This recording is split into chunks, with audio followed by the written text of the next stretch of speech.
Hi guys! Magandang gabi. Welcome back po dito sa Kandara SRU channel. Andito na naman nga po ako ang nag-iisa ninyong nagmamaganda ka-legit guys upang maghatid ng latest update and fresh happenings patungkol sa TVJ. Basta mga balita na may kinalaman po sa Itbulaga, sagot na po natin yan.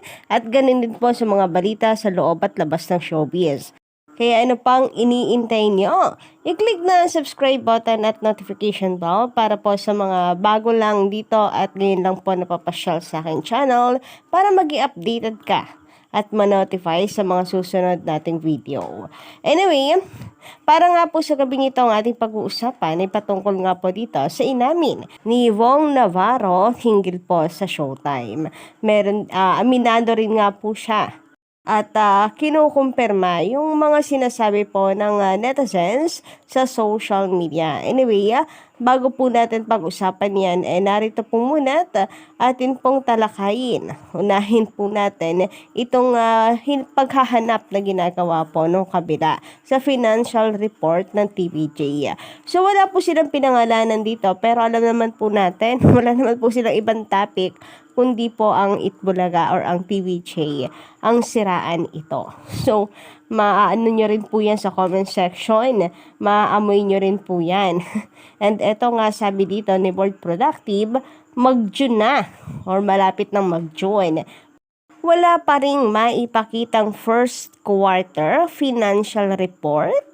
So, alam nyo na mga kadarikads na mula nung maglabas kasi ng pruweba ang TVJ na hindi sila nalulugi at napakalaki na kanilang kinita lalo na nung 2023 ay nagde-demand naman po. Masyado po sila ngayong nagde-demand. Pati po yung sa 2024, gusto po nilang masilip kasi ito daw yung kanilang chika ngayong 2024. Luging-lugi ang Itbulaga.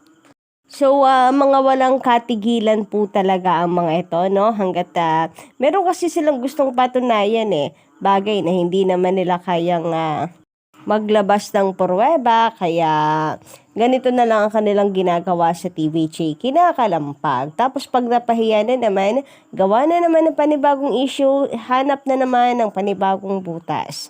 Hindi po kasi talaga titigil ang mga yan. Anuhin na po natin yan, tanggapin na po natin. Kasi mga hindi pa rin po makamove on. Kung tutuusin na tinigilan na nga rin po natin ang tape ink, hindi na po natin sila tinatapik, hindi na po natin sila inuungkat, tinahanap kasi tapos naman Wala naman na po ang tahanang pinakamasaya. Wala rin naman po tayong balita hinggil po dito sa apila, hinggil po sa kaso na pinaglalaban po ng TVJ sa titulong Itbulaga. Pero sila, nananatili na hindi po makamove on. Patuloy po nilang tinitira ang EP kasi masakit siguro sa mata nila ng Itbulaga ay nasa TVJ na. So, updated po sila masyado.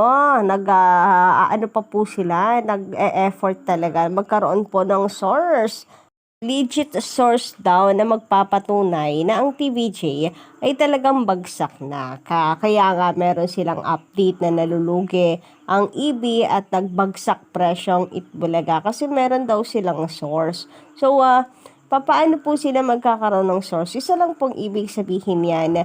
Ganun po sila kadesperado para makitaan lang po ang TVJ ng butas. So, tayo naman tungkol sa tahanang pinakamasaya, hindi naman na tayo nag-e-effort para magkaroon lang po ng source, ano yung kanilang lagay. Diba? Nagbabase po tayo sa kung anong nakikita natin and chismis sa social media. Pero yung sa atin, tayo mismo may source para lamang mag-espiya po sa kanila.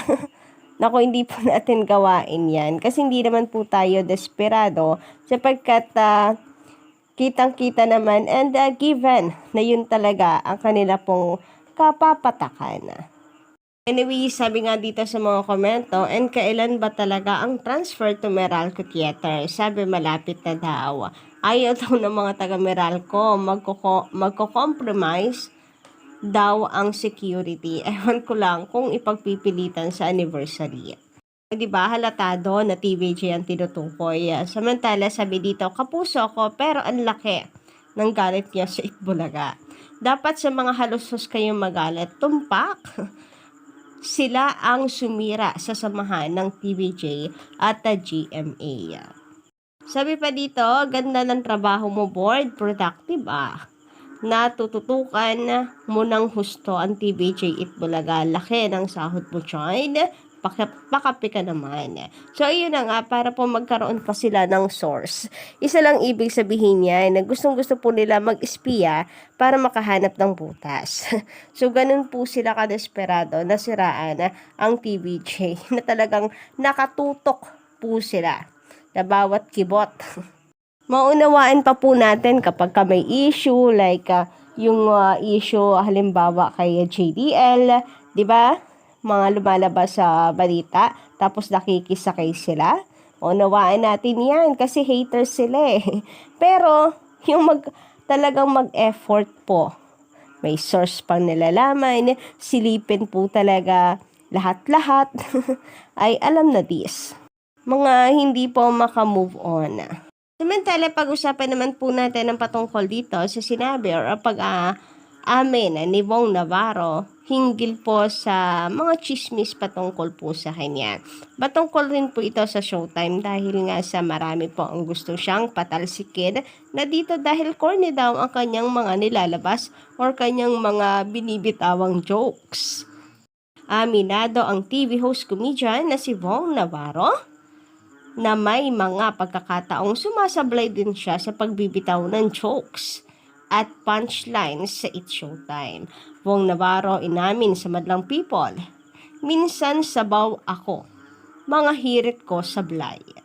Aminado ang TV host comedian na si Bong Navarro na may mga pagkakataong sumasablay din siya sa pagbitiw ng jokes and punchlines sa It's Showtime.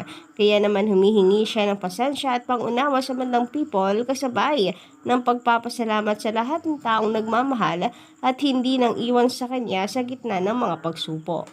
Ayon kay Bong, dahil sa dami ng challenges na hinarap at pinagdaanan niya, ay may mga araw na sumasablay siya sa mga binibitawang hirit sa kanilang noontime show. Nose down niya na ang ilan dito ay nagba-viral pa sa social media. Okay lang daw sa kanya ito dahil yun naman daw ang totoo at wala na siyang kontrol dito.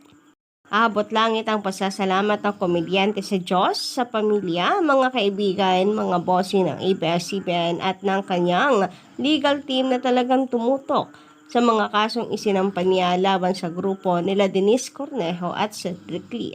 Nitong nagdaang May 2 kasi ay hinatulang guilty sina Cedric, Denise at dalawang iba pa sa kasong serious illegal detention for ransom.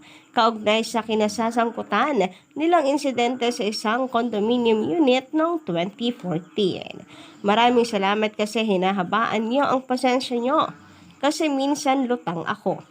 Roller coasters ang pinagdaanan ko. Hirap explain. Simulang pagbabahagi ni Bong sa It's Showtime. Oo nga, no, ngayon ko lang din napansin mga ka-Darvicans na simula lang po talaga nung naungkat yung kaso, etc. kung yung mga pinagdaanan nitong si Bong Navarro. Saka po lumabas yung mga balitang lutang, ang corny na mga jokes, sablay, etc. Kaya pinapatalsik na siya sa Showtime. Maybe malaki po talaga yung impact ng mga pinagdaanan po niya. So indeed, napaka-judgmental na po talaga natin without knowing na may mga pinagdadaanan nga din pala talaga ang mga tao. Tapos, ang bilis po natin mag-judge. Well, ako hindi ko gina-judge si Bong Navarro pero hindi mula nung pumutok kasi yung balitang yan, gusto siyang sipain ng mga kapamilya, fans sa It's Showtime, hindi ko naisip na may pinagdadaanan kasi si Bong and ngayon malinaw na sa akin. Anyway, sabi niya dito, minsan sabaw ako rito pero nandyan kayo. Kahit yung mga bitaw ko, mga hirit ko is sablay. Papuntang norte, papuntang south. Hindi ko alam, pero nandyan kayo to support me. Dahil alam kong mahal na mahal niyo ako, sabi na kapamilya komedyan. Halos maluha-luha naman si Bong nang magbigay ng mensahe sa kanyang misis na si Tanya Bautista Navarro. Of course, kay Tanya, nako, marami akong pagkukulang sa iyo. Hindi mo ako iniwan. Marami akong kasalanan pero nandyan ka pa rin. Hayaan mong bumawi ako sa'yo, yung sa abot ng aking makakaya. Hanggang sa huling sandali ng buhay ko, mahal na mahal kita. Salamat, ang sabi pa ni Vong kay Tanya. So kayo mga kadabrikals, anong inyong masisay patungkol po dito? Pa-comment nga lang po niyo sa baba na inyong reaction. And of course, don't forget to click the subscribe button and notification bell para sa iba pang mga balita. Salamat!